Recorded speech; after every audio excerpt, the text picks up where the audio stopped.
In this video, I am going to show you how to display open and save dialog box in the worksheet area. So by default, if you save any new worksheet or open any existing worksheet, so the Excel goes to the backstage view.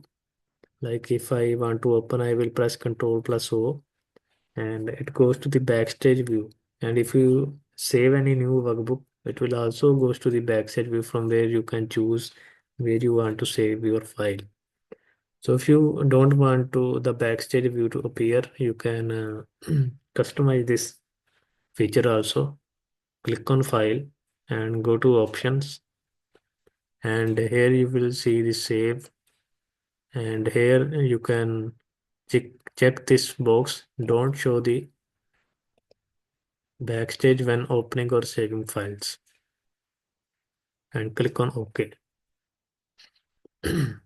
So next time you try to save the file, the Excel will show the save as dialog box in the worksheet area. It will not go to the backstage view. Also, if you want to open any workbook, it will show you the open dialog box in the worksheet area. Uh, so in this way, this setting work. Thanks for watching.